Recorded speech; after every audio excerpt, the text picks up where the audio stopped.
But Oh, very good. Yeah. yep. So I think that Ichi the Witch has a ghost of a chance. Mm. But you know who Yeah. else is a ghost of a chance? Patrick Swayze in the Yeah. movie Ghost. Yes. I was talking about this before the show. I kind of avoided this movie for a while because it has for me, it kind of had the stigma of being a chick flick. Yeah, I was definitely expecting much more of a romance movie. Yeah, I was too. Because of course, anyone who's seen this movie, I mean, they all know the famous, clay pot scene. Yeah. Right. I cannot tell you how shocked I was that they didn't do that while he was a ghost. Yeah, I must have been having a Mandela effect because I could have sworn it was when he was a ghost that they did that scene. Unless I'm thinking of the parody they did on Family Guy. Yeah, well, yeah, the one where Peter showed up and in a Ghostbusters uniform. Yeah, yeah, and he traps him and he's like, "All right, that'll be $500."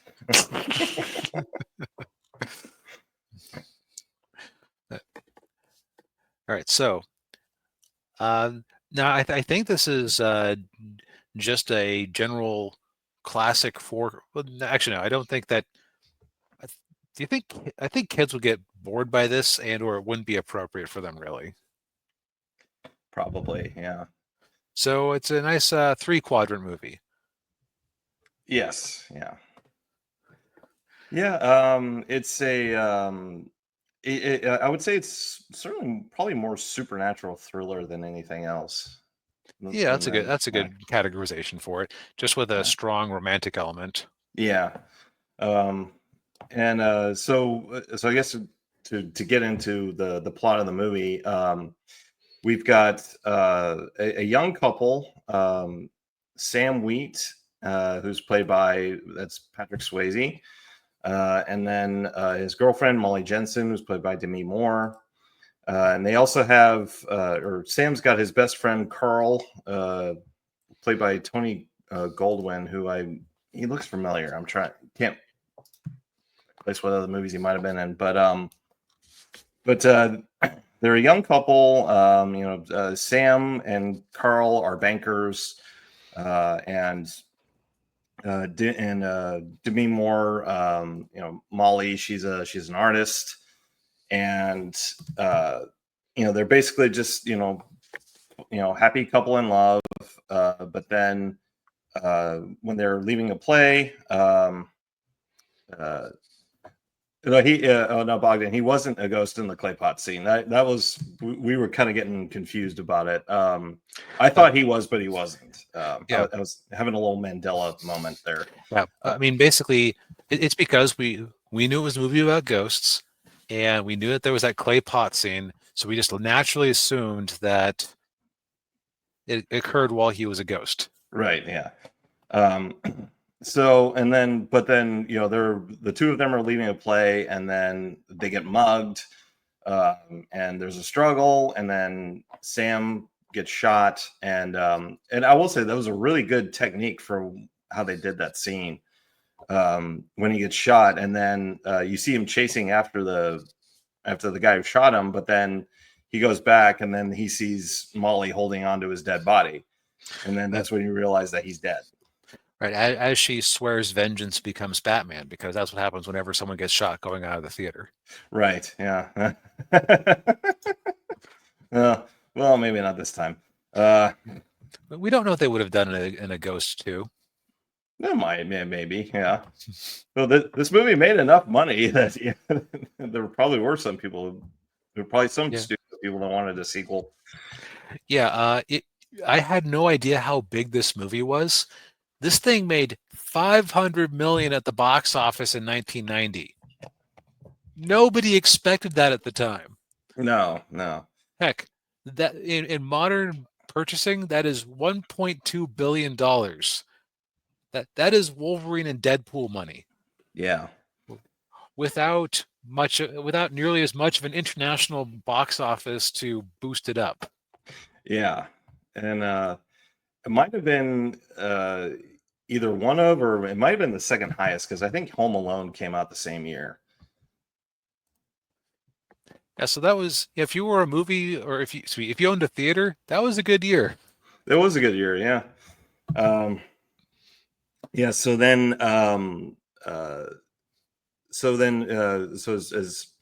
Sam is dealing with life as a ghost, he quickly realizes he finds out that his murder was not a random mugging. Um, It might have been somebody he knew, but let's shove that into the spoiler section. right. Yes. But he's as a ghost, he still has to look after Molly because she's still in danger. Yep, the danger is not over. And he has to figure out how to manipulate things in the real world. He has to figure out the rules of ghostdom. And he comes across a sham psychic played by Whoopi Goldberg in a role that got her a Best Supporting Actress Oscar. Yeah. Yeah. Um, and it's there's some like I said, it's a supernatural thriller, but there are also some comedic elements in there too, especially with Whoopi. Because I mean, you got a movie with Whoopi Goldberg. I mean, there has to be some humor in there. Yeah, the only one I could think of that wasn't really all that funny with her, and it was Theodore Rex. And that movie was awful, even if 8-year-old liked it because it had dinosaurs. I did not partake, so I cannot comment. But yeah, this is I was actually kind of surprised by this movie. Uh, Better than what I was expecting. It's I could see why it was popular because women can go see this movie because it's got the romantic elements And the star-crossed romantic elements of it. star-crossed romantic elements, and of course, women fell in love with Patrick Swayze after Dirty Dancing, so you got that part of it too. Yep. And then the guys can like it because of the thriller elements to it, and as DB pointed out, when him trying to figure out how the ghost world and the real world work, uh, and him trying to protect Molly, and which most guys, if they had they got a wife or a girlfriend, if they died and they were a ghost, they'd probably be doing the exact same things that Patrick Swayze's doing in this movie. Yep. And also, Demi Moore, she's a draw too. Yeah. Yeah. There were quite a few women. Actually, I think after this movie came out, there were quite a few women who were copying her hairstyle from this movie. That makes sense. Yeah. But so I think that the non-spoiler thoughts on it are, if you are like us and you assumed it was just a romantic chick flick style thing, it really isn't. It's just sort of wide. It's got a wide tent. Yeah. And I was just as startled as Daniel about how much I was actually enjoying it. Because sometimes we try these movies just to say we did. Yeah. And it's like, okay, that was all right, and here's these analytical reasons why I think somebody could like it. And in this case, it was just like, oh no, I'm just legitimately enjoying myself. Yeah. Yeah. Yeah. Me too. Yeah. Yeah. I was pleasantly surprised. Yeah. Yep. All right. So also, with another non-spoiler thing, I kept being impressed by the directing of it, Yeah. and you won't guess who the director was. I actually know who it was, but yes, go ahead and tell everybody. Jerry Zucker, the producer of the movie Airplane and the TV show Police Squad. Yeah. and Rat Race, actually, or a producer of Rat Race. Yeah. Mostly a producer and writer, but he directed this one, and I am shocked because they have a lot of neat effects, and not just like throw a bunch of primitive CGI at the screen or whatever. I mean, Yeah. like, scenes are well composed. Like, there is a scene where so Patrick Swayze's character is kind of superstitious even before he dies. So they find a penny when they're putting their apartment together, and like, oh, it's an Indian head penny. That's good luck. And he Yeah. puts it in a jar. And at one point, where Demi is just feeling bad, she's at the top of some stairs while playing with the jar, and she just shoves the jar or lets the jar roll down the stairs, and it cracks Yeah. open. Just glass goes everywhere, and it's just very visually striking because of the angle it's shot at. Yeah. Yeah. And the movie is full of all sorts of just little, well-composed, neat shots like that. Yeah. Yeah. They're you pointed it out when we were watching it, that that one scene with the mirror where they're Right? They like, had like they were. It was a transition, and the way they transitioned was somebody was holding a mirror while walking away from them. Yeah. And then the camera pans around to reveal what the mirror was showing the whole time. So it's just it's a very visually creative movie, and I don't know if that's on Zucker or if he just had a very good a good photographer or what. Yeah. Yeah. Oh, who was it? Actually, I think I remember seeing the cinematographer or the first AD was in the credits, and it might have been him, but I'm not sure. Oh no, I'm thinking of a different movie. Um, I thought it was Jan de Bont was the cinematographer, but I'm thinking of it. I'm thinking of The Hunt for Red October, which was what we did last week, which I actually came Okay. out the same. It came out the same year as this movie. Oh, man, was 1990 just a golden year for movies? It seems that way. Yeah. Yeah. I mean, I guess it was kind of the last gasp of the 80s. Kind of like how, in my mind, the 80s don't really begin until like 1982 or so. Yeah. Yeah. At least in terms of pop culture. Well, yeah, and I think most people would agree with you on that. Yeah, every decade has a little bit of hangover into the next decade. Yeah. Yeah. But yeah, give this movie a watch if you haven't already. It's on Paramount Plus. Yep. So now let's get into some more spoilery thoughts. Yes. I feel like they did a nice job doing subtle foreshadowing that his friend was responsible for his murder. Yeah. Yeah. Because like one little subtle first off, just the way that the actor played him, he always seemed very like a third wheel who was waiting for his chance to swoop in. Yeah. Yeah, I definitely got that. Definitely got that vibe. And yeah, and then you had like the scene where they have to make like some big transfer, and Swayze has to give him his whatever his passcode or whatever it was, and they're like, okay, that's gonna come up again later on. And then the other subtle one, because basically what happened is he is deep in debt to some mobsters or drug runners, to some criminal element, and so Yeah. he needs to steal the money out of one of the accounts that Swayze runs. Yeah, and so yeah, there's even a scene in there where Swayze's looking over the accounts, and he's like, "There's too much money in these accounts. Like, what's going on here?" And then that's obviously the motive for his murder, is that he's poking around where he shouldn't be poking around. Yep. Although I think he wasn't even so much trying to kill him as he was trying to get his wallet, which had the codes in it. Right. Yeah. So that's an interesting angle that the hired gun took it too far. Right. Yeah. But the other little hint, before you even knew anything else about the characters, they're walking along, and our villain is admiring a sports car, and and Patrick says to him, "You should probably pay off your Ferrari first," Yeah. or whatever Oh, fancy car he already had. I think it was a Mustang. Yeah. Yeah. But just a nice subtle little hint. Hey, maybe this guy is living beyond his means. Yeah. Yeah. Yeah. And so yeah, so then after, but yeah, he just he you could tell he's a real slime ball, Yeah. especially when after Swayze dies, he's trying to get with Demi Moore, very obviously trying to get with her.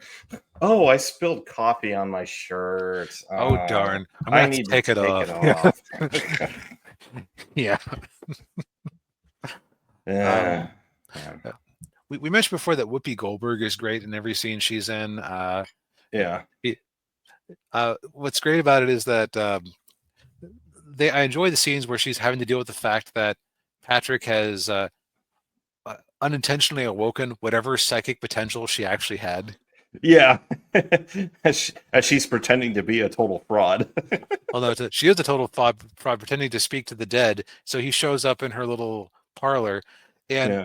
I loved the detail that when her two assistants summon her into the room, you can hear the machines run. Like, they open the closet's empty, they close the door, and you can hear like machines whirring as she's brought into position. Yeah. Yeah.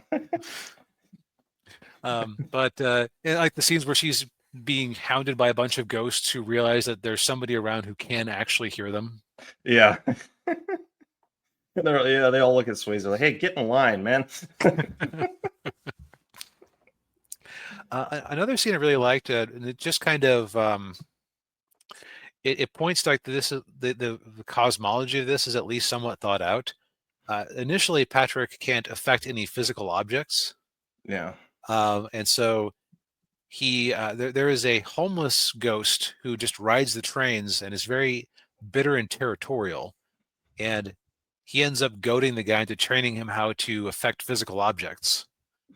And it's Yeah. like he's a character who isn't really resolved because you realize that because he's so angry and imbalanced, he's just kind of doomed to ride the rails forever in a fit of anger. Yeah. Uh yeah, the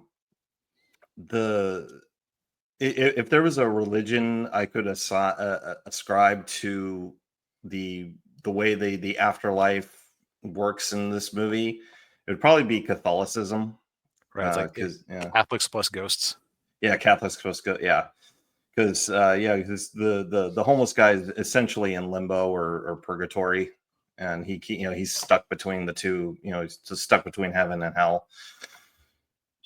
Yeah. And some people seem to go cleanly. Other people linger for a bit when they have Yeah. unfinished business, as is the case with Patrick Swayze. Yeah. Yeah. And the other humorous scene I want to mention real quick, which actually now I remember, I think my parents have referenced the scene where when he's singing Henry VIII I am to Whoopi Goldberg. Henry Yeah. VIII I am. Help me. No, I'm Henry VIII. I am all night long. Yeah. Uh, but yeah, and of course the whole thing gets resolved. When Swayze figures out how to get the money, and then with Whoopi's help, and he's able to affect the physical world. He's able to fight back and actually be helpful. Yeah. This is the type of movie that they don't really make them like this anymore. And what I mean is that I feel like genres have become a bit more hidebound in recent years. I don't know if that's just an effect of writers' tastes or producers using, but basically playing Moneyball to try to hone in on a single audience. Yeah. But this isn't, I wouldn't say this movie is genreless, but it is genre fluid Mm. because it's good at having moments that are just just about anybody except for small kids who would probably find this movie kind of boring in a lot of places. Yeah. I think that there's at least a 10-minute stretch of this movie that anybody could enjoy at the very bare minimum, Yeah. Yeah. no matter what you're into. Yeah, I agree with that. Yeah, the climax is really good. Hmm. Yeah, Yep. It actually kind of reminds me of like, what if the end of The Last Dragon was actually good? Because it was like, like the way it was shot and framed kind of reminded me of that. Yeah. I'm sure it doesn't have show enough, but everything else is better. So Yeah. I guess the gunman kind of looks like show enough. Kind of. Kinda, yeah, and maybe the hair. Yeah, if you squint. Yeah. If you have no idea what I'm talking about, go watch our old review of the Last Dragon. Yeah. Oof. But yeah, a lot of these all-time classic movies I watch and I go, oh, it was good for its time period. I think this still holds up shockingly well. I think the one complaint I will give is that I think Patrick Swayze himself slightly drags the movie down with his performance. I don't think you had the same issue I did, but when he tries to look earnest, I kept thinking that he was making goofy facial expressions. Yeah, that may have just been his acting style. Yep. Yeah, I'm not going to speak ill of the dead. It's just that I didn't necessarily get what he was going for in a lot of his performances. Yeah. The other thing that felt like a bit of a missed opportunity, I kept waiting for them to reconnect with the spinning wheel again. Like have another pottery scene to like, you are here. Oh yeah. Yeah, there was actually or at least have it happen a little sooner than it did in the movie. Yeah, because like they do have to spend a lot of the movie convincing her that he's floating around. Yeah. Which I guess since she's portrayed as being an atheist who doesn't believe in life after death, it isn't. I guess it makes sense that she wouldn't. Like, if a random black woman with a criminal history showed up at my door and said, "Your grandmother's in the room with you," I would ask her to leave. Yeah. Even if she seemed to know an awful lot of things that me and my grandmother had shared. Yeah, because more than likely she did her homework. Yeah. But yeah, so aside from those minor quibbles, which I know just based on the historical box office for this thing, we're not quibbles for most people. It's worth a watch. Yes, indeed. Pop culture has largely reduced this movie down to the pottery scene, and there's much more to it than that. There is, yeah, definitely, yeah, definitely recommend it, yeah, and who I mean, I will say if you are looking for a date night movie, that if you're a guy and you're trying to find something to stomach for something like that, give this one a watch. General crowd pleaser. Yes. Well, I think we've said all we need to say for tonight. Indeed. Well, before we go, let me just buy his book. Yes. Yes, just a quick reminder, Guardian Angel Part 2 is now on Indiegogo. Links in the chat, also be in the description. Pick it up, pick up a copy or two or many. Get yourself some here are the covers here with Henry and main cover with Henry and Jessica. And if you aren't sure, if you haven't tried it out before, I believe the digital copy of book 1 is not terribly expensive. $20. Okay. Yeah. Yeah. It's the same. I got it the same. Yeah. $20. Okay. Oh, I think I was seeing a lower price for adding it on when I was making my bundle earlier. That makes sense. Or I'm misremembering. Either way. Yeah. You can try out the previous 2 books in the series. Yes. And if you want the physical version of those, this is the tier for you right here. But give the books a try. or give this book a, back this campaign, Yeah. Yeah. And you know what? If you can't afford to back it, share it on social media. Indeed. Yes. Sharing is caring. Yeah. Sharing is indeed caring. Yes. Well, yeah. Yes. Yes. Thank you, Bogdan. And yes, congrats to you as well. But yeah, thank you everybody for tuning in. We appreciate it as always. Go ahead and hit the like button, subscribe to the channel if you haven't already, ring the bell, all that good stuff. And we'll see you next week, everybody. Yep.